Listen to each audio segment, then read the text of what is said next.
Thank you very much for inviting me here. When I was here last, I gave a speech on banking technology and some of the future of commerce.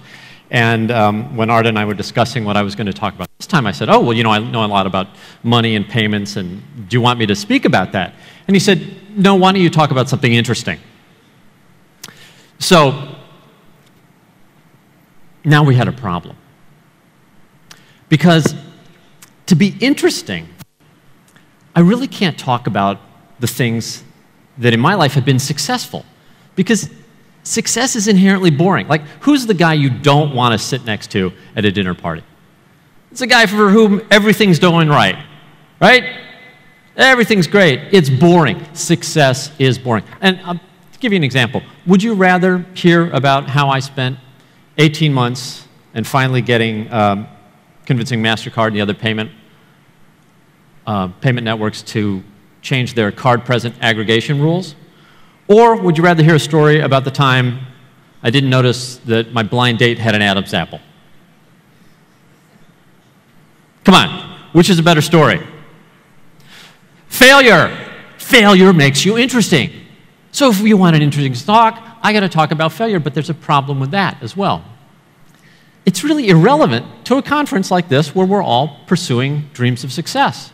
Because success is not just the opposite of failure. Success is something else. So what happens to most speakers who are put in this situation is we do a third thing, and that is we talk about the future. We talk about trends. We talk about what's going to happen. In other words, we lie to you. And so I looked at what my choices were today, and I thought, well, I can be boring, I can be irrelevant, or I can just lie. So I've chosen to just lie to you this afternoon. And this is very personal for me, because lying's a big thing in my family. My wife and I have a 4-year-old son, and he has a real problem with lying.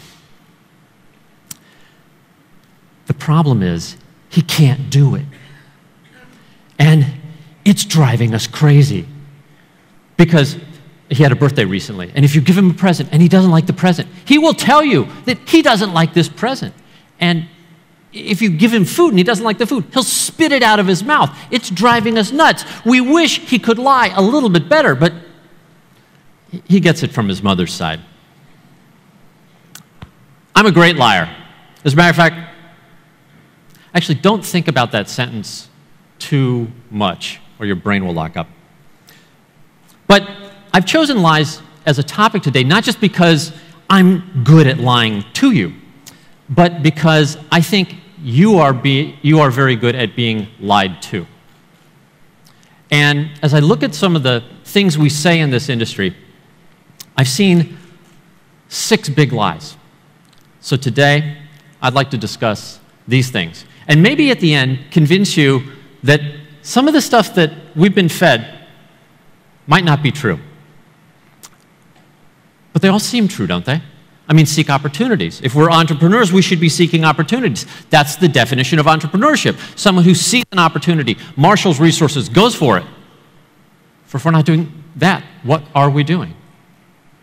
And that we should ship great products. Of course, we're always held up the example of Apple. Apple only ships something when it's great. And we're all taught to pursue these great products. If we weren't shipping great products, what would we be doing? And inventing. Invent something. Because that's where your competitive advantage is, right? You invent something so that it's unique, so that you have something that nobody else has. And then you protect it with patents and you execute quickly, and you get a product that is unassailable in the marketplace. And speaking about working quickly, I put work fast here as the number 4 thing. But we have this phrase in California called internet speed. I don't know if there's a Turkish equivalent phrase, but internet speed means you eat breakfast, lunch, and dinner at the office. Come to my company, come to work for Square, we will feed you 3 meals a day. We have a massage therapist, too. Pretty nice. Oh, by the way, you're not alone. On these journeys, you're not alone, because you can always study the great leaders. We can learn, we can read Steve Jobs' autobiography or his biography. We can learn from Elon Musk. We can take comfort in the fact that others have gone before us and they could show us the way. So we should study these great leaders. And finally, be bold. Because it's risky, it's scary, and only the bold, only the people who will take these risks will ultimately succeed. I don't believe any of this.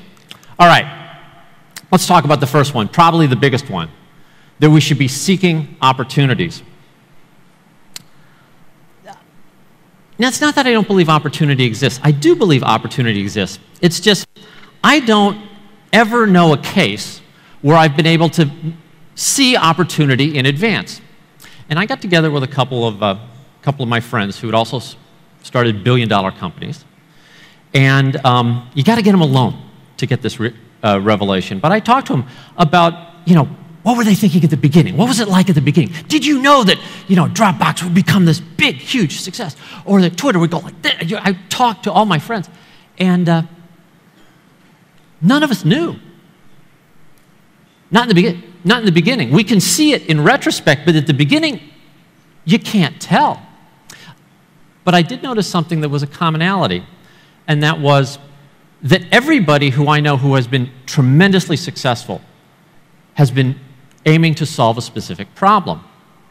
And there's often told the founding story of Square. So Square's my little company, and what Square does is, for those of you who don't know, because we're not over in Turkey, it's very simple. We have a iPhone or a device like an Android, and we invented a little reader that fits into the microphone jack, and you can read a credit card with it, okay? And we're in Japan and we're in Canada right now. And the story of Square was that I was in my glass studio one day. So I'm a glass blower. It's a hobby of mine, former profession. Actually, those things in the ceiling there, I can make those. I really can. If one of them breaks, I can fix it. I'm your guy. And I've been blowing glass for years. And the problem that originally led me to Square was I was trying to sell something in my studio, and I couldn't take a payment card, and I lost the sale.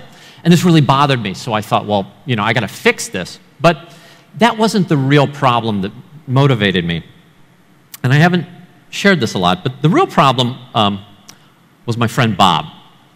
Now, I'd show you a picture of Bob, but I think it's better to show you a picture of Bob's car. This is the 1992 Chevy Corsica. Now, they don't sell these in Europe for good reason. This car is a total piece of crap. And this is the image that Chevrolet wants you to see. This is the sort of rugged-looking image of the Corsica around some rocks. But it is not Bob's Corsica, because if it was Bob's Corsica, and I should have my laser pointer here, but I do not. So across the hood of the car, there is a critical piece of aftermarket equipment. It is a yellow bungee cord. And the bungee cord is there to hold the hood shut, because without it, the very frail latch that normally performs this function would give up, and terrible things would happen. And one night, as Bob was driving to come to my studio to work in the glass factory, the bungee cord let go.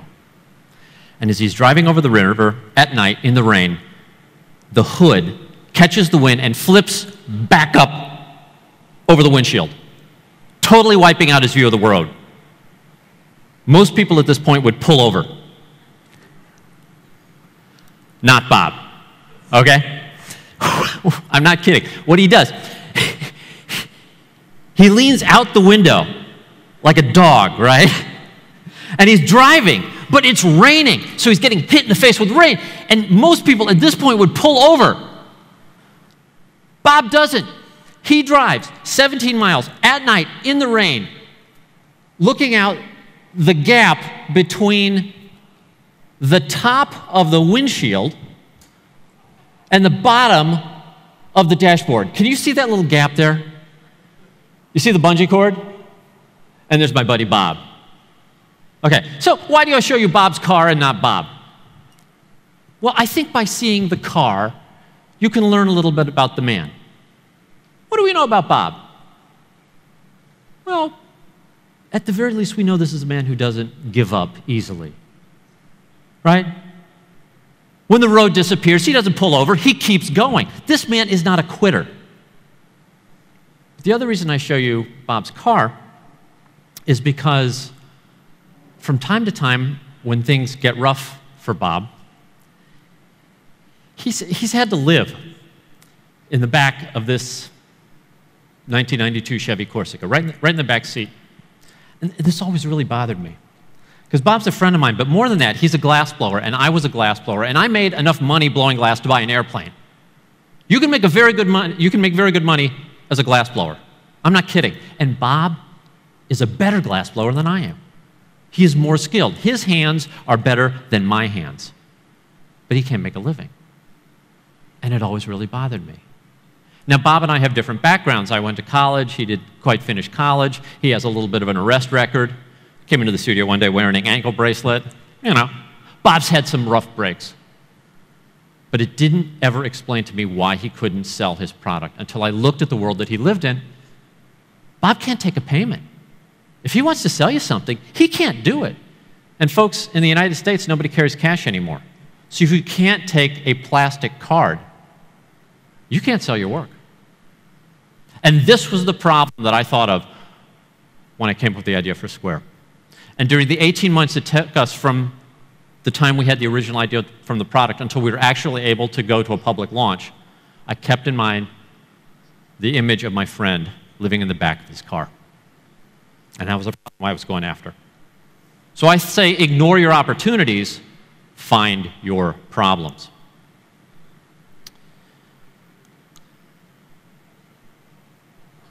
Speaking of problems, there we go. Let's talk about great products. So, Apple is always held up as this example of shipping great products, right? And I think Apple is a fantastic example. Did anyone over here use the iPhone 1? Of course you didn't. It barely worked, right? The iPhone, when it first began, it was a fantastic design. It was better than anything out there, but it was not by any means great. It would barely make a phone call. And this was the first Square reader that I built, and I was really trying to make a great product. I was really trying to make a great product because we had a meeting with Steve Jobs. And now Steve was pretty sick at the time, okay? So let me tell you what it's like to meet with Steve. You don't know how long the meeting is going to last. You don't know how long he's going to pay attention. And I wanted everything to be perfect. And since I was the hardware guy, and Jack was actually going to do the meeting, I was like, oh my God, I got to make something that's going to be seen by Steve. And Steve is notorious for throwing stuff that he doesn't like.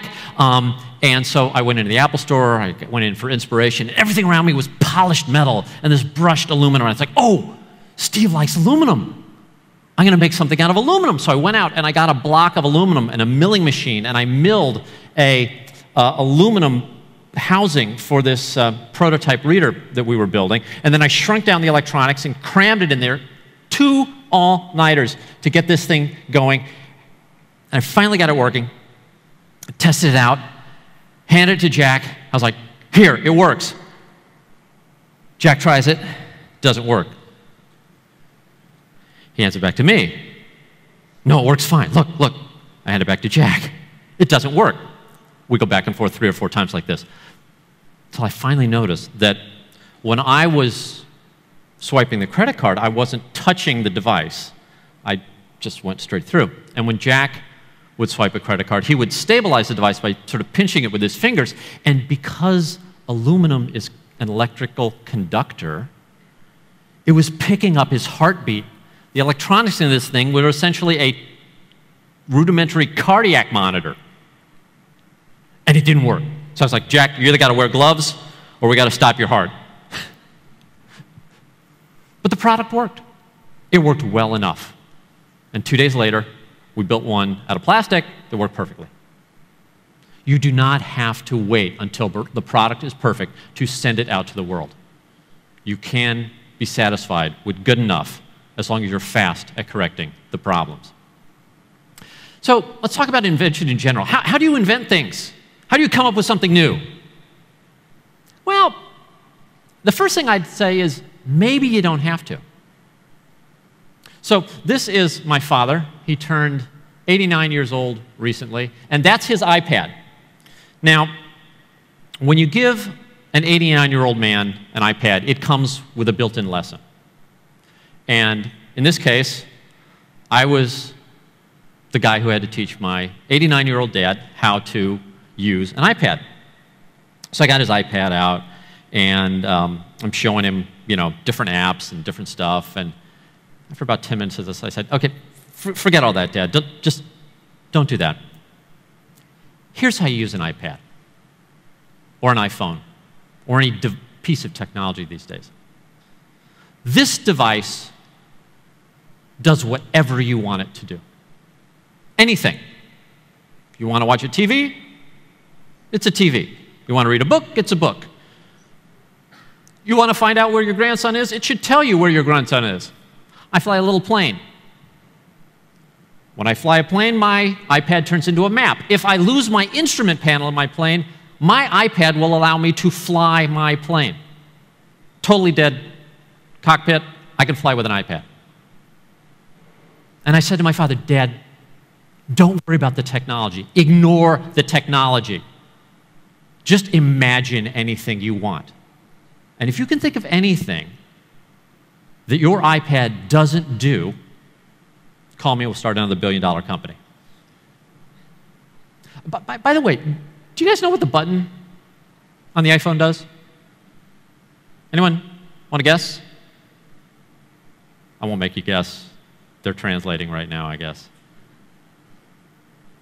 It's funny, I ask this question sometimes to audiences, and the answer always comes back, well, it's a home button, or it's an on switch or an off switch or something like that.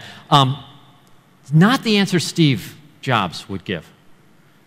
It's really funny. If you ask Steve what the button on the iPhone did, his answer was, it does what you want it to do. Whatever you want it to do. That's when you push the button. I want it to do something. So assume technology. Don't worry about necessarily having to invent anything. So let's talk about internet speed. This constant race to be faster, faster, faster. Why we serve 3 offices in, or why we serve 3 meals in our office. Probably the best message, or best lesson I learned about the speed at which one works came from the world of glassblowing. So glassblowing is really interesting. I've been a glassblower for almost 25 years now. And the industry is fascinating. But one of the most interesting things about the world of glass is that there is one guy who is universally acknowledged to be the best in the world. No other industry has that. Who's the best football player? Big argument. Who's the best programmer? We don't know. Who's the best singer? I don't know. Who's the best speaker? Who knows? There's argument. There is contention in all other industries, except everybody in glassblowing agrees that one guy is the best. His name is Lino Tagliapietro. This is some of his work. And I had the pleasure of studying with Lino. This was about 10 years ago. I'd been blowing glass about 15 years until before that. But I got into his class. Now, his class is pretty. He only takes about a dozen students a year. Class is a week long. You get to ask one question. And that question is a big deal. And the other students all obsess about the questions. And the format of these questions is almost always the same. Somebody will dream of something they want to do with glass. They'll think of some impossible shape. And then they will say to the master, how do I make this? And kind of snicker to themselves, thinking, ha, there's no way he can do it. And of course, he is the best in the world, and he miraculously does it. And these are epic demonstrations of just pure technical dominance over the material. He's phenomenal. But when I asked my question, my one question, none of the other students even paid attention to the answer. And that was because I asked such a simple question that they already thought they knew the answer. I asked the world's best glassblower how to put a foot on a bowl. Now, this is a pretty simple activity. It's something we teach in the second week of a beginning class. And basically involves taking a hot piece of glass and sticking it on the center of a bowl. And I had made thousands of bolts. I had done this move thousands of times. And I had been blowing glass at this time in my career for 15 years. But I was never comfortable. Sometimes I would do it and it would be right, and sometimes I'd do it and it would be wrong, and I'd study different techniques. I'd work with different masters. I'd just exhausted myself trying to figure out why I was never comfortable doing this one simple thing. And I couldn't figure it out, and I thought, oh my God, one question. I've got one question with the master. But I have to know. And so I asked him, Maestro, how do you put a foot on a ball? And I was expecting the answer to be like he had given to the other students. I expected him to go out and do it to show me how it was done. Not what he did. Instead, he said to me, he said, well, Jim, go make a bowl, put a foot on. Okay, so, I've been blowing glass for 15 years. I've done this 1,000 times. I walked over to the furnace. I gathered out the glass. I had the piece in one hand. I had the pipe in the other. I was just about to let the foot fall onto the piece, and he put his hand on my shoulder, and he said, wait, now. And when he said now, I let the glass fall, and it went on perfectly. And this blew my mind because I'd been doing it right for 15 years. But I'd been doing it at the wrong time. And with glass, timing is everything. Because if you do something too fast, the glass is too hot. And though you can make the shape, the glass will not retain that shape and it oozes off. But if you do something too slow, you can't make the shape in the first place and it doesn't work either.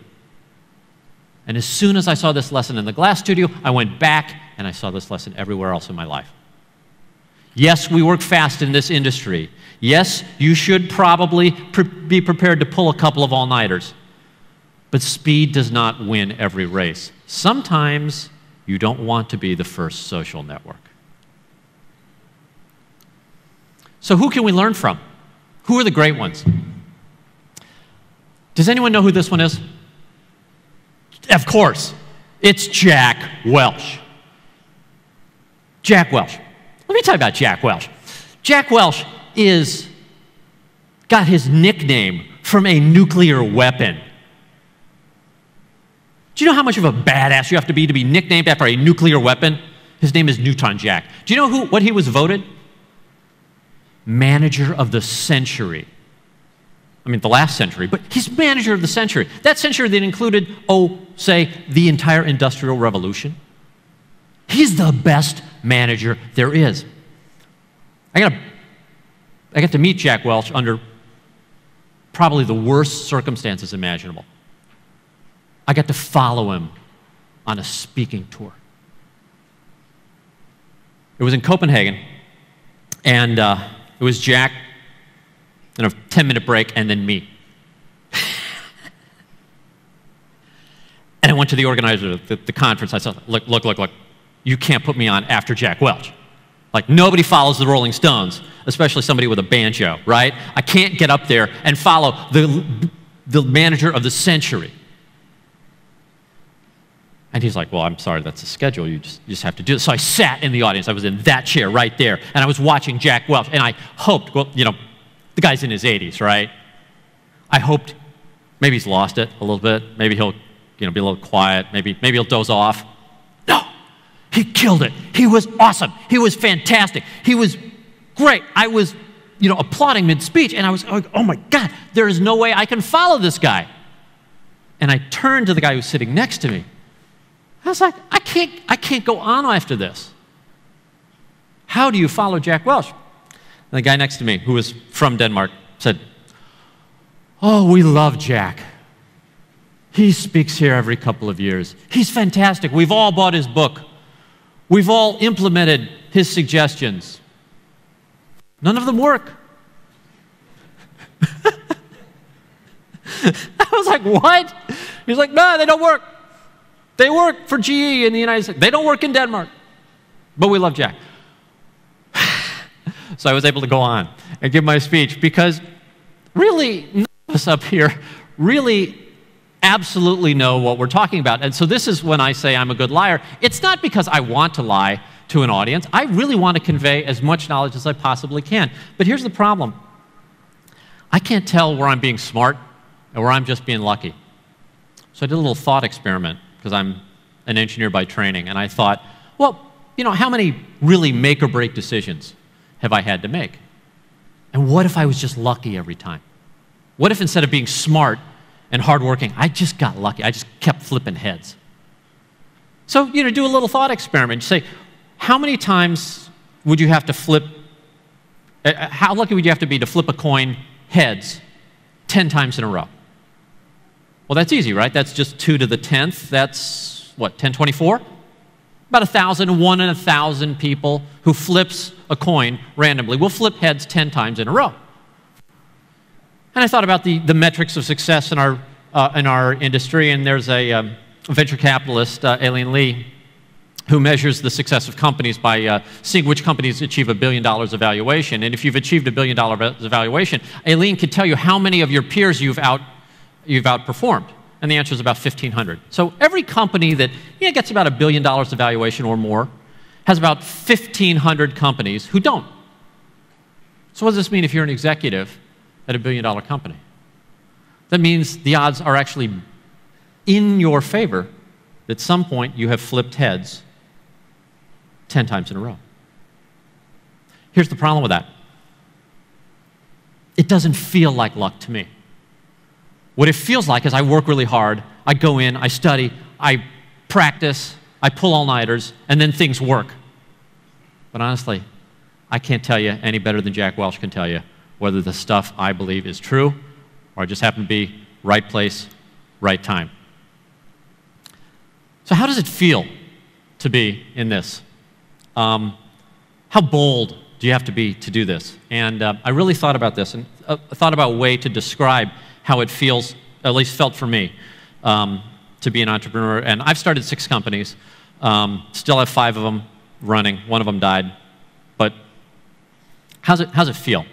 And the best I could come up with was a ski trip that I took back in college.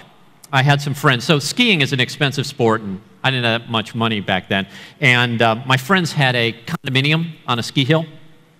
And they said, Jim, if you can just drive here, you can go skiing with us for free for the weekend. I was like, okay, great. And I had, at the time, another great car. I had a white Toyota Tercel. And I started off down the road, and this is what the road looked like. But over the course of about 20 minutes, a snowstorm came in. And so my view changed from this to this.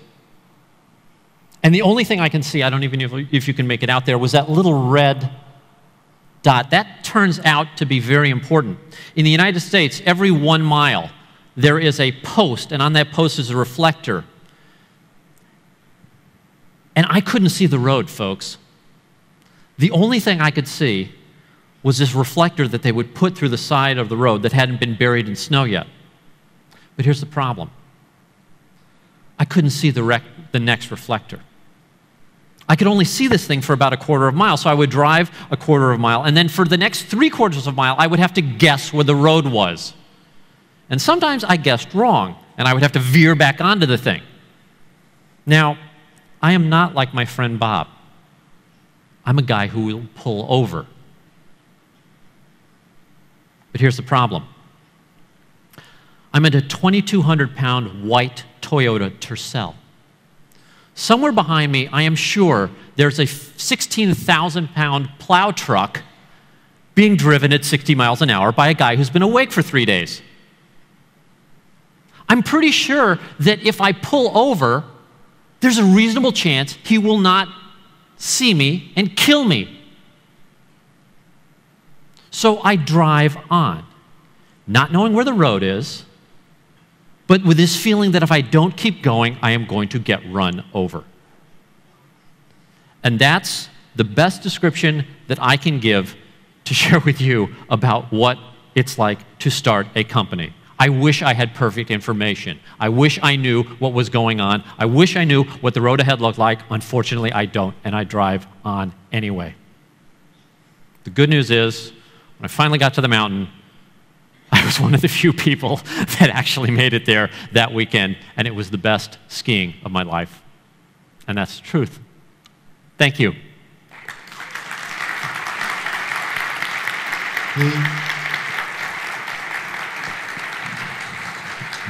Yes, I'm coming there. I'm coming there. It was great. Seriously. Thank you, Jim. I think, actually, we still have people here. It's good. It's good. Yes. You made them wait here. Yeah, great. So shall we get a few questions? Any questions? Sorusu olan varsa, we have one question here. Yeah, do you mind? Absolutely. Let's get a few. My flight's not till tomorrow. I have one question as well. Yeah. I'm going to ask one quick question as well after you. Mikrofon geldi mi size? Geliyor galiba. Ha. Teşekkürler. We can sit down if you want. Oh, yeah. No, it's okay. I've got all this adrenaline. So Seyfi Erol, Amerika'dan isteden. Question I have is, one, is Square coming to Turkey? And two, is the wallet really working, or why doesn't it work? And in addition to that question, what happens when, Apple Pay comes in, they came in and they're doing it with NFC, but they can do it without any device connected to it. And when that happens, what's the difference Square is going to present to the world? Okay, so there are a couple of questions blended in there, and I'll answer the first one as honest as I can, which is to say that I don't know. This is my second time in Turkey, and it's my second time I thought, wow, I really, really want to be here. It's a very complicated decision when we open up a new country, and we're doing it as quickly as we can with respect for the culture and laws of the country. So in the United States, it took us 18 months to get. So we built the product in 3 weeks, and it was moving money, although it violated a bunch of the banking rules. It was a prototype, and to get that legal and accepted, it took us 1.5 years, and that's in our hometown.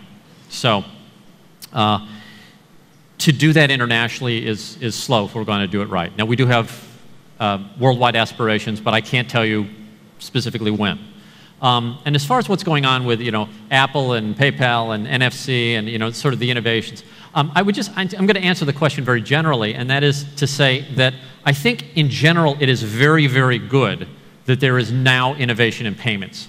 Because when we started Square, there had basically been nothing for 10 years. As a matter of fact, a year into us starting, still nobody was doing anything innovative in payments. And one of the things that I think we did that was very unique was we came to payments from outside the industry. So when I look at the companies that I'm most interested in, seeing what their products are, they're not payments companies. Nothing against the payments companies, but they tend to think like payments companies. And if you've been a payment company for too long, you get very conservative, because if you're a payment company, all you're doing is trying to keep people from stealing your money. And yes, Square does this, and every payment company has to do this, and every bank does this. But if you spend too much time in that mindset, you become very conservative. And I don't think innovation comes from being conservative. So I like the fact that it's getting a little more of a of a free-for-all in payments, and I think that's good for everybody. Any more questions? Başka sorular var mıdır? I'll ask a quick question. Yeah. I really want to know that day when you first talked about Square idea with your co-founders. I mean, what was it like? I mean, when was it? You get together with some co-founders and you talk about the idea. What was it like? So it was funny because it actually happened in 2 cities. Jack and I had been out brainstorming company ideas in San Francisco, and then I went back to St. Louis. And I was working in my glass studio when the idea for Square hit me, because literally I was trying to sell a piece of glass and I couldn't take a card. So I had the idea sort of by myself, and I immediately called Jack and I said, Jack, that other stuff we were doing? We need to do this. And so it then took about a week of conversation with Jack, because Jack had not been a small merchant. I was a small merchant. So it took me that long to convey what was you know, what my problems were, and then, you know, tell them about Bob, and, you know, sort of explain what was going on. Because, look, unless you're a small merchant,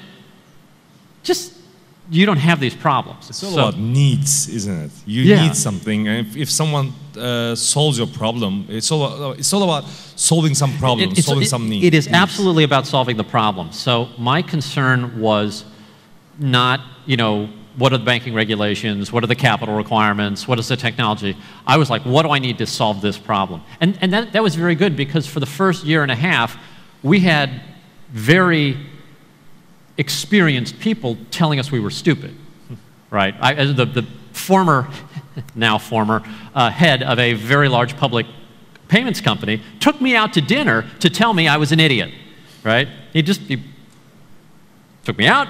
We had dinner, and he said, Jim, you're stupid, and then he gave me reasons why, right? You know, it was not unsupported by fact, and I couldn't argue with the guy because we hadn't launched our product, and you know, he had this multi-billion-dollar company, and I didn't, and I just had to sit there and take it. But you know, in the end, it turns out that there were a lot of people like Bob. Mm-hmm. Well, so. One last quick question. If you have questions, I can probably get, but like, I'm gonna ask one quick one. You still have shares at Square, obviously. Yes. And Google made an offer and said, like, I think it was around like $3 billion or something. I mean, how do you feel as a co-founder? Do you always? I mean, I'm not asking some private things. I'm just asking you as an entrepreneur. Don't you feel like, okay, that's good. Let's make some money. Do you ever feel like that as an entrepreneur? I just want to know what's like to say. I mean, saying no to $3 billion is like, I don't know. So I had a really funny experience driving to work. This was years ago. This was way before Square. I was driving to work, and the radio came on, and there was a contest where they're giving away $10,000. Mm-hmm. And the radio announcer said, just think how $10,000 would change your life. So I did, and I realized that it wouldn't really change where I had lunch. Like, it would not change anything. And I thought, if somebody stopped me at gunpoint, so I'm from St. Louis, like, we shoot like that, not like that. Sorry. You know those riots? That's my hometown. So, but like, if somebody stopped me at gunpoint, right, pulled me over, gave me $10,000, I thought, I'm going to go to the same place, I'm going to hang out with the same people, I'm going to do the same thing. The only thing I could think of, that would honestly be different was that I would buy a faster airplane. Yeah, and then I thought about it. Right? So I fly. Yeah. But here's the thing, I love to fly, and my plane is slow. So I get to fly more because I have a slow plane. And I was like, well, I could get a fast plane and then fly less, and I was like, oh. So I could not think of any meaningful difference that any, you know, quantum leap in money. But if you sold look, it's just cheap clothes. See? But if you sold my shoes are worn out. But if you sold it, if I sold it, then I would what? You could be a partner of SpaceX or something. I don't know, a fast plane, fast enough. Yeah, I mean, you know, no. Look, I mean, money does allow you to do certain things, but you know. Generally, I'm just kidding, by the way. No, but it's a serious question. And I know you're messing with me, and I appreciate that, because that's good for the audience. But you know, the kernel of truth is you don't really want to be the lone investor in anything, unless it's sort of personal. So I'll give you an example of my personal feeling here. If I was really, really rich, then I would feel more empowered to be an idiot, okay, and do silly stuff. But these days, I'm already sort of personally willing to sort of be foolish, and I'll give you a perfect example. A company came to us about a year and a half ago with a very, very experimental cancer treatment. So I had a friend who died of breast cancer, and this is an experimental breast cancer treatment. Very experimental, but it's got a see, I can't actually say, you can't say cure rate in the United States, but I'm overseas, so hope this is me. This weird treatment, unless they were really lying to me, cured like about a third of the people who had terminal cancer. So you can You can have these crazy treatments. If you're going to die anyway, they'll let you try anything. Yeah. So they tried this, and it worked. And these guys couldn't get any money. They didn't have any money. So I talked to my wife, and I was like, look, I don't know anything about oncology. I don't know a B cell from a T cell. And, you know, Square's not made me rich, so I'm not rich. But I'm rich enough. And I was like, look, why don't we give these guys, so we made some money that year. I said, why don't we give these guys that money so they can just keep going? Because maybe it'll cure some form of cancer. Or maybe not cure it, but, you know, half the people who are going to die won't die. So, like, it would be nice to be rich enough to make bigger bets on stuff like that, because I didn't give enough money to, like, do a stage 3 trial. I gave them enough money that well, actually what they did was they said, Jim invested in us, and then they've got a bunch of other people to give them money. So they're now in a clinical trial. Oh, cool. So they're still doing it. So, oh yeah. Trial in Peru. I mean, you know, fingers crossed. Hope the thing, like, hope it actually works, but we don't know. Tolga knows the company, so Tolga's a friend from St. Louis, and yeah, Immunophotonics, great company. So yeah, if I was richer, I would be hopefully a bigger idiot, but still, you know, I don't think it's going to change my life much. So, do you have any other ideas in these days? Yeah. So a new company is coming or something? So I've got one company right now. It's not. Are you serious now? What? Really? What? A new company is coming? I got a great one. I have a world changer. I have a really, really big deal. Wow. It's called LaunchCode, launchcode.org, and I will bring this to Turkey quickly. How'd that story go? So I had a friend. So we have a bad. LaunchCode. LaunchCode. LaunchCode. Like the code to launch a rocket. So it's a very simple idea. There is a huge shortage of programmers worldwide, but certainly in my city. And it's not that hard to become a programmer. It's not that hard to learn. So you can learn how to be a good programmer in about 6 months. I'm kidding. No, actually I'm not. You can learn how to code in 6 months if you're willing to learn. You won't be great, but you'll be good enough to get a job. The problem is no company will hire you if you train yourself. As a matter of fact, no company will hire you unless you have same in here. 2 years experience and a degree from a university. So this is a real problem because we're not getting new people into the job market because the companies won't hire. So what we did was we negotiated with all of the companies in my hometown. Anheuser-Busch and Boeing and Enterprise Rent-A-Car and multi-billion-dollar companies down to little startups like Girls Ask Guys, right? And we said to all of them, trust us. We will give you somebody who can program, but they don't have any credentials. You get to put them on your payroll for $15 an hour, so a tiny wage, and then hire or fire them whenever you want. If they work out, great, hire them. If they don't work out, let them go. But the trick is they have to work with somebody else. They have to pair up with one of your programmers. So it's basically an apprenticeship. So guess what? 90% of the people who we place who have these very, very thin qualifications get full-time jobs. 90% place. That's not the best part. The best part is I've taken people who have no programming knowledge, trained them for free, because so Harvard, anyone here at Harvard University? Yeah, one guy. Oh. So Harvard was a spin out of Cambridge. Anyway, so Harvard has this free online class. You can take that free online class. Also, there's like Codecademy. Yeah, you can take Codecademy. We don't care what. Codecademy. I just use Harvard because it's great and it's free, and I know it works. You take this one class from Harvard, we can place you in a job. We've had people, no programming knowledge, take a free Harvard class, quit their job stocking shelves at a grocery store, working as programmers. And this is not just white 20-year-old men. We placed a guy in his 60s last week. We're placing a lot of women. We're placing a lot of minorities. We're placing guys. I placed a guy the other day who has narcolepsy. Whoa. You know what narcolepsy is? It's when you fall asleep, like randomly. guy came up to me. I gave a speech. He came up to me after the thing. I told him about launch code. He says, Jim, I love to program. I can't get a job. I've been trying for 10 years. And no one will hire him because he has narcolepsy. And I was like, well, describe narcolepsy to you. He says it's real simple. He had a dog with him. And he's like, fall asleep a couple times a week. Dog wakes me up. It's not a big deal. And I love to program. And I said, okay, well, you're going to be paired with somebody who's going to have to work with you. And as far as I'm concerned, that person gets an unscheduled break a couple times a week and gets to work with a dog. So we placed him, and he now has a full-time job. For the first time in 10 years, he can pay for himself. And this is called launchcode.org. Launchcode.org. You're going to bring that to Turkey as well? I will bring it anywhere in the world.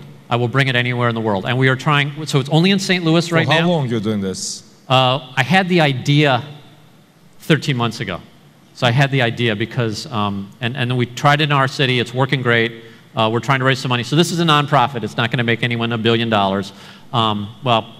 But it's going to hopefully change the dynamic, because right now there are a lot of smart people who want to learn how to program, and they learn, but then they can't get jobs. And if you don't get a job, then you never get any good. So that's what I'm doing now. Wow, it's good. Yeah. I didn't know that. And by the way, thank you for letting me say it to the audience. I didn't know that. I just asked that. So it's good. This wasn't a setup. Yeah. None of this is scripted. I think you don't have any questions. Oh, you have one. Yeah. One last question. Okay. Success. There is no formula for success. When you look at since there is no formula for success, it can be luck. When you look at, you're a successful investor as well. You hear pitches every day in and out. What do you look at when you hear idea or a pitch? What are 3 things you look at as to an entrepreneur? So I'm not saying it's all luck. What I'm saying is that I can't tell what is luck and what isn't. All right? And that makes me not a credible source. See, the problem is we invite people up on the stage because they've had some success, right? And the problem is, once you're invited up on stage, by definition, you don't know what part of your things have been luck, what part of the things have been smart. So it's just a disqualifier that I generally issue before I start giving advice. And then I give advice. So here's the advice. I invest, and what I always look for is, a passionate team solving a real problem. And it doesn't necessarily have to be a problem that's personal to me, but I have to look and I have to see, well, somebody cares about this, and somebody is offering a solution. And the problem is super important because you're going to get a lot of negative reinforcement when you're an entrepreneur. There are going to be things that go wrong. People are going to take you out to dinner and tell you you're stupid. There are all sorts of problems, and if you ignore, the only way you can ignore those is if you have something else to motivate you. So the classic motivator is money, right? Oh, I want to get rich. But it turns out that money is a weak motivator. So in my case, money is not a strong motivator.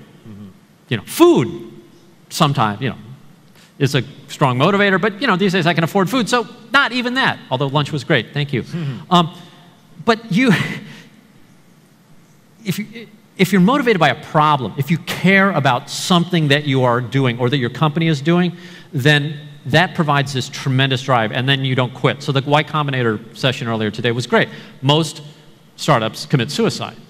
It's the entrepreneur who gives up. And the people who are solving problems tend to not give up. So that's what I look for. Great question. Thank you, Jim, for coming here. It was great. Thank you so much. It was such a pleasure. Wonderful coming here.